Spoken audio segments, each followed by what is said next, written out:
to Kansas, gateway to Oz. Under the rainbow, this is where it was. Hollyhocks and red ripe tomatoes, hand-churned homemade ice cream. Let me tell you, Kansas is more than tornadoes. It's the best part of Dorothy's dream. Today, Around Kansas has some great stories for you, starting with one about the life and times of the legendary lawman Bat Masterson. Then learn about a Dodge City native, the talented actor Dennis Hopper. Next is a story about Memorial Hall in Topeka, built to be a memorial for Civil War veterans. We'll end with a poem from Ron Wilson. Closed captioning brought to you by Kansas Soybean Commission, the Soybean Checkoff Progress, powered by Kansas farmers. This segment is brought to you by Brown Chevrolet Buick in Wamego, just a short drive down the Yellow Brick Road. Good grief, it's Wednesday again. Can you believe it? Gosh, this year is almost gone. It is is. It is half gone. Yes. It's half gone. And what have we done, Frank? Well, we've been having fun going around Kansas. Hello, I'm Frank Chafin, and this is Deb Good Goodrich. morning. And this is Around Kansas, and you really are around Kansas. I mean, I know you're from North Carolina, Mount Ida and all that, but you really love this state, don't you? I do. It was so funny because I was back home in the hills of Virginia and North Carolina just last month. And then the next week I was in western Kansas. So the elevation, this is so strange, the elevation, the mountaintop there is right around 3,000 feet. And you've got these mountains just rolling beneath you. And so we're standing there at the top of Cumberland Knob, which is I think 2,800 feet, and it's mountain. And I told my sister, I said, western Kansas is higher than this. And it's, I won't say flat, but it is not mountains. And I was out there and I woke up at Fort Wallace at Cecil and Jane Pierce's house, and it was a cool rainy morning, and looking out, and I asked Cecil, I said, what's the elevation here? And he said, it's about 3,400 feet. And it's just so bizarre that. Yeah. So you've got that altitude. I love the altitude, that high prairie. Yeah, pilots used to tell me if you take off in Topeka and don't adjust your altimeter, you don't even have to put flaps down to land in western Kansas because you'll go right in. Yeah, so, it's just a steady from the west bank of the Mississippi River, I guess. It's just a real gradual incline until you hit the Rockies. Hey, you know, another fun place, I was just there last weekend because it was first Sunday in Cassoday. And I don't know if you're familiar with Cassoday, but it's it's a town about the size of this mansion. This building, yeah. Yeah, but several thousand motorcycles ride in there on first Sunday between April and October. And I haven't been down for a couple of years, so a buddy and I decided, let's go. So we did, and it was fun, and we'll talk about that on some show. Drive through the Flint Hills. Oh yeah, ride through the Flint Hills, get over 177, go down through Council Grove and Cottonwood Falls, and then on down to Cassidy. It's a great ride. It's about 2 hours, but it's a fun ride. You know, Council Grove, I think the 31st of this month, Michael Martin Murphy is doing a concert in the Flint Hills at Council Grove. His road manager, Frank Goodrich, no relation. He's really my brother. He ranches down there, and so Michael's going to be doing a concert. He does so much for Kansas. I mean, so much. He's so generous. So you all come out and see him down there at Council Grove. So we'll be back.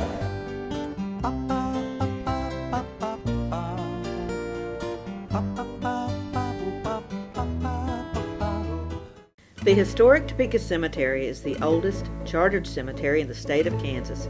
Founded in 1859, it is the resting place of thousands of soldiers and pioneers, the people that created our state and its institutions. It continues to be the sacred burying ground for Kansas families. Come take a tour of historic grave sites or just enjoy the spectacular view of the Topeka skyline. Call us at 785-233-4132 to arrange a visit. Buying a car shouldn't be this hard. And at Brown Chevrolet Buick in Wamego, it isn't. It's actually awesome. Whether you want a new or used car or truck, Toby's team can make the deal. Even if you want to custom order a new car or truck, Toby's team can make the deal. See Toby's team at Brown Chevrolet Buick in Wamego. We're awesome. I will take action against herbicide-resistant weeds. I will know my weeds, and I will stop them before they go to seed. I will do whatever it takes to give my crops the upper hand, and I will use multiple herbicide sites of action because every action counts. I will take action, this time for all time. Watch Ag AM in Kansas online at agaminkansas.com. This segment brought to you by Heinen Brothers Ag, farmers helping farmers by offering quality aerial and ground application, fertilizer, ag chemicals, and anhydrous ammonia. Call today to protect your crop yield. Welcome back to Around Kansas. I'm Deb, and Frank is with me this morning. And you know, Heather and I were just out in Dodge City a few weeks ago, one of my favorite places because the history is so cool. And we were in the offices of the High Plains Journal out there, which you know has been around for a long time, and just a really wonderful publication. They're a very impressive staff. And it was very interesting because, you know, they've got a lot of the Wild West figures hanging in the office, but the one that they had the most of was Bat Masterson. Do you remember the TV show? Oh, yeah. That was my first introduction to Bat Masterson. But you know, he hid behind the piano in the fights, and the way he got his name is he'd get out and whack somebody with his cane. Whack him with his cane. Yeah. You know, he really didn't have a cane. So why don't we take a look and see what he was really all about? From Dodge City to New York City, Bat Masterson lived a life of adventure, surviving the violence of the Wild West that had claimed his brother Ed, who was gunned down in Dodge. Gene Barry played the sophisticated lawman and gambler in the television show, Bat Masterson, that ran from 1958 to 1961. Bat became as famous as his legendary friend, Wyatt Earp. William Barclay Masterson, forever known as Bat to his friends and enemies alike, was born Bartholomew Masterson in Henryville, Quebec, Canada, on November 26, 1853. The family moved to Illinois and eventually to Wichita. Leaving home at 19, Bat became a buffalo hunter and Indian scout, working out of Dodge City. Masterson had his first shootout in 1876 in the town of Sweetwater, later Mobeetie, Texas, when an argument with a soldier over the affections of a dance hall girl named Molly Brennan heated up. Masterson and his opponent resorted to their pistols. When the shooting stopped, both Brennan and the soldier were dead, and Masterson was badly wounded. Some accounts say the girl jumped in front of a bullet meant for Masterson. Found to have been acting in self-defense, Masterson avoided prison. Once he had recovered from his wounds, he apparently decided to abandon his rough ways and become an officer of the law. Though wounded in the hip, he recovered and did not need the use of a cane, as portrayed in television. For the next 5 years, Masterson alternated between work as Dodge City sheriff and running saloons and gambling houses, gaining a reputation as a tough and reliable lawman. However, Masterson's critics claimed that he spent too much as sheriff, and he lost a bid for re-election in 1879. He made occasional visits to other western towns, including Tombstone, Arizona, where he briefly worked with Wyatt Earp at the Oriental Saloon. He ended his western days in plush Denver gambling houses until reform-minded citizens asked him to leave. Bat moved in interesting circles. So many of those legendary characters were his friends, enemies, or acquaintances. From his early hunts with Tom Nixon, Bill Tillman, and Billy Dixon, with whom Bat lived through the siege at Adobe Walls, through his scouting days with Colonel, later General, Miles, to his friendship with Teddy Roosevelt and the Earps, he saw or heard of the exploits commemorated in hundreds of books, stage plays, television shows, and movies. Bat's later years were spent in New York City, where he was appointed by President Theodore Roosevelt to serve as Deputy U.S. Marshal for the Southern District of New York. He was a feature writer for Human Life magazine and a prominent sports editor for the New York Morning Telegraph. In 1921, he died at his desk of a heart attack. It was a quiet end for someone who had known such exciting times.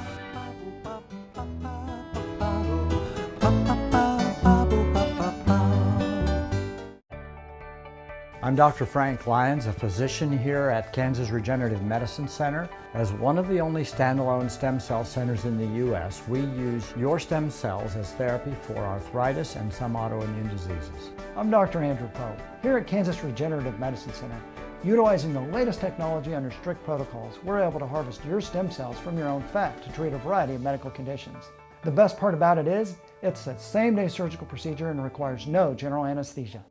As fourth-generation farmers themselves, Heinen Brothers Ag Service understands the risk and rewards of farming. So when it comes to quality aerial and ground application, fertilizer, ag chemicals, and anhydrous ammonia, call Heinen Brothers Ag today, 800-760-4964. Kansas Farm Bureau, the voice of agriculture, represents grassroots agriculture. The state's largest and most powerful farm organization stands up for its members through leadership development, agriculture education, legal defense, environmental advocacy, farm safety, and risk management. Members also enjoy money-saving benefits. To join our organization today or to learn more, go to www.kfb.org or find us on Facebook and Twitter. Around Kansas, brought to you by Santa Fe Trail Meats in Overbrook, or visit us online at sftmeats.com. And we're back. Well, we were talking about Dodge City, of course, and Bat Masterson, but you know, there's another famous Kansan from that area too, and that would be Dennis Hopper. What an impressive actor. I mean, he was a little nuts, but he's a really impressive actor. Well, yeah, he was a Hollywood bad guy and all that, and you know, he really played a lot of really bad guys in his movie roles. But, very well. He played them very well. Yeah. I was in L.A., it must have been in the 90s. I was visiting friends out there, and an article came out in the paper about Dennis Hopper, and it was right after the movie Speed had come out, and he was sort of back on the map after a hiatus. And the reporter who had interviewed him had gone out to his little apartment at Venice Beach, and he walks into the apartment, and Hopper said, "Hey, do you know anything about dryers?" And he's like, "Dryers?" He says, "Yeah, my dryer won't work." And he's like, "I don't know." And he said, "I didn't know anything, but heck, it's Dennis Hopper. I'm going to take a look at this dryer." And he said, "Well, have you cleaned the lint vent?" And he says, "Lint vent?" So the reporter goes over, and he could barely pull the lint vent out because it was just crammed full of stuff. And he pulls it out, and then they put it back and push it and starts working. And Dennis is like, "Wow, man." Yeah. So, well, another Kansan that, of course, made it big in show business. So let's take a look. Younger audiences got to know the actor Dennis Hopper when he appeared as the crazed and cunning bad guy in the movie Speed with Keanu Reeves and Sandra Bullock. Other audiences recall his work in television and movie classics. Wherever people saw his face, it became familiar to generations of fans. 2 months before Hopper died, he received a star on the Hollywood Walk of Fame. For the kid voted most likely to succeed, it might have seemed inevitable. For Hopper, though, who had struggled with addiction most of his life, it must have seemed a final validation of his talent. Much of Hollywood, wrote a critic, found Hopper a pain in the neck. Hopper was born on May 17, 1936 in Dodge City, Kansas, and expressed an interest in art and acting from a young age. When the family moved to Kansas City, Hopper attended the Kansas City Art Institute. Hopper was a teenager when the family moved to San Diego. Hopper had guest appearances in numerous television shows, including Medic, Cheyenne, Bonanza, The Rifleman, Sugarfoot, and Gunsmoke. He was a villain in the Clint Eastwood classic Hang 'em High and John Wayne's True Grit. He appeared in Gunfight at the OK Corral and The Sons of Katie Elder, as well as many other Western classics. James Dean became a close friend when the two worked together on the films Rebel Without a Cause and Giant. Dean had encouraged Hopper to pursue his obvious talent for photography in addition to acting. Hopper was devastated by Dean's death. In early 1969, Hopper, fellow actor Peter Fonda, and writer Terry Southern wrote a counterculture road movie script and managed to scrape together the $400,000 in financial backing. Hopper directed the low-budget film titled Easy Rider, starring Fonda, Hopper, and a young Jack Nicholson. The film was a phenomenal box office success, appealing to the anti-establishment youth culture of the times, and it changed the Hollywood landscape almost overnight, and major studios all jumped onto the anti-establishment bandwagon, pumping out low-budget films about rebellious hippies, bikers, draft dodgers, and pot smokers. His own struggles with legal and illegal substances affected the quality of his work, he acknowledged, and when he went through the drug and alcohol rehab, his work improved. His performances in Apocalypse Now and Out of the Blue signaled a renaissance of interest in his talent. Many notable performances followed, and interestingly, the offbeat Hopper was scheduled in the early 1980s to provide the voice of the storyteller in the animated series of Rabbit Ears, children's films based upon the works of Hans Christian Andersen. As well as his acting, directing talents, Hopper was a skilled photographer and painter, having had his works displayed in galleries in both the United States and overseas. He was additionally a dedicated and knowledgeable collector of modern art and has one of the most extensive collections in the United States. Dennis Hopper died of cancer on May 29, 2010, less than 2 weeks after his 74th birthday. Another talented Kansan. This is Frank Chafin, and I'll see you somewhere around Kansas.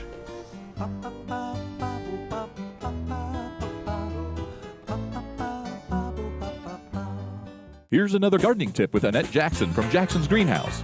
Well-designed container flower gardens bring beauty to your home, at your entry, on your patio, or placed in a special spot in your landscape. Let Jackson's help you select the correct plant combinations which will add the color and style you need and that will survive the summer to provide beauty till frost. Our annual flat sale is going on now. Choose a flat of 4 packs for just $18.99. Jackson's Greenhouse has what you need today.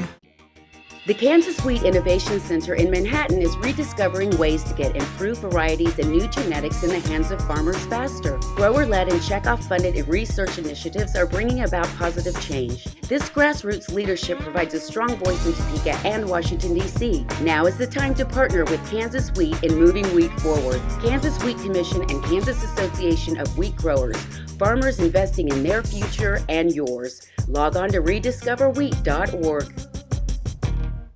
To see this show and past episodes of Ag AM in Kansas, go online to agaminkansas.com. Around Kansas, brought to you by the Kansas Soybean Commission, the Soybean Checkoff, Progress, powered by Kansas farmers. Welcome back. We are in Topeka, of course, right here in the Dillon House, close to the Capitol, and it's just one of the beautiful buildings that surround the Capitol Square. And of course, we're also across from First Presbyterian Church, which of course is famous for its Tiffany windows. We're going to have to do something with that. We are, because they are truly a treasure. They are incredible. And you know, you've seen stained glass, most of us have in a lot of places. But when you go in there and see the light come through those, they really are a work of art. It's amazing. So Capitol Square is just got gorgeous buildings around it, and one of the really beautiful buildings is Memorial Hall. Now, some of you may be old enough, like me, to have been in Memorial Hall when it housed the Kansas State Historical Society. And there are a lot of people who were school kids that used to come up and go through there when it was the Historical Society. They would do tours. And now, of course, it's the Secretary of State's office and the Attorney General's office. Mm-hmm. And the Historical Society has moved out to the west coast of Topeka. But Memorial Hall is Memorial Hall because it was built as a memorial to the veterans of the Civil War. So right now, while we're marking the end of the Civil War 150 years ago in 1865, it's really fitting to take a look at the memorial that came from that. Per capita, the state of Kansas contributed more soldiers than any other to the Union in the Civil War. Following the war, so many veterans moved here that Kansas earned the nickname the Soldier State. Early on, the idea of a memorial hall began as a movement to honor those Civil War veterans from Kansas. In 1906, Captain P.H. Coney of the Kansas Grand Army of the Republic suggested that the state construct a soldiers' memorial. The following year, Coney and Governor John D. Martin, himself a veteran and considered the father of the Kansas National Guard, suggested the construction of a Sailors and Soldiers Monument Hall. Meanwhile, the Kansas State Historical Society was running out of space for its collection. In December 1876, the society was located in a small room of the Capitol, and over the years it grew to eventually take up the entire fourth floor of the State House's south wing. Then in 1908, it was announced that Kansas would soon receive a large sum of money when the state's war claims debts were paid by the federal government. This was reimbursement for funds used to raise and equip troops. Public sentiment favored using the money to construct a memorial building. A bill was passed the following year to create the Memorial Hall Building Commission, and a total of $200,000 was appropriated for the building's construction. President William Howard Taft laid the cornerstone on September 27, 1911. Construction of Memorial Hall continued off and on throughout the next few years until on May 27, 1914, a dedication ceremony was held, attended by an estimated 25,000 people. During that ceremony, GAR Commander John N. Harrison summed up the building philosophy. Its magnificent walls of pure white marble are more eloquent than articulate speech. Its very silence is impressive, far beyond and above the words of man, for it assures my comrades living that my comrades living and dead are held in sacred memory by the great, patriotic, liberty-loving people of Kansas. Memorial Hall continued to house the Historical Society until its move to a new building on the west side of Topeka in 1995. Memorial Hall underwent an extensive restoration effort. A rededication ceremony was held on January 28, 2000, and the building became the home of the Kansas Attorney General and Kansas Secretary of State.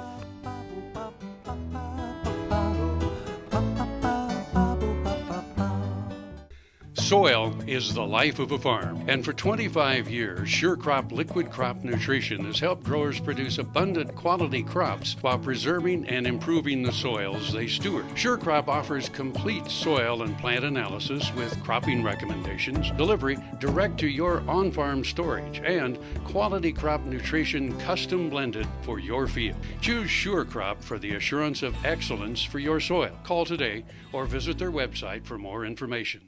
Hello friends, I'm Ernie Rodina. And I'm Dawn Dawson with the Better Horses Radio Show. For over 9 years, we've been bringing the Better Horses Radio Show to markets all across the Midwest. We talk about God, lots about horses. We talk about cows, we talk about horse health, we talk to top trainers, and we even talk about Roy Rogers. We're having a blast with Better Horses Radio Show and would love to take it to a market near you. So visit our website at betterhorsesradio.com and let us or your local radio station know you'd like to hear it in your area. The Better Horses Radio Show is unbelievable. Valley Vet Supply is devoted to providing information and professional quality products at reasonable prices. Valley Vet Supply. Around Kansas, brought to you by Kansas Farm Bureau, the voice of agriculture. Go to kfb.org or find us on Facebook and Twitter. There is a group called the Kansas Barn Alliance, which promotes and preserves barns as a vital part of the rural lifestyle of Kansas. This poem is entitled, Barns Are Beautiful. I think a barn is a beautiful thing, surrounded by grass in the early spring. It's a place of shade to store some hay with stanchions for milking cows along the way, or perhaps a tack room or stalls, of course, where you can stable a cow or a horse. Or maybe it's converted to some modern use, which a rural landowner will come to choose. It may have a gable or gambrel roof to maintain, topped off by a cupola or a weather vane. It may be built of stone or old wood, but it brings back memories of when times were good. It's a symbol of our nation's rural legacy, a part of our landscape for all to see. And when you've worked hard on the range and you're all in, just waiting for the workday to come to an end, it's sweet to hear those words when the boss says, "Oh darn, I guess it's quitting time. Let's go to the barn." Happy trails. Closed captioning brought to you by Kansas Soybean Commission. The Soybean Checkoff, Progress, powered by Kansas farmers. Hand-churned homemade ice cream. Let me tell you, Kansas is more than tornadoes. We're the best part of Dorothy's dream. We're the best part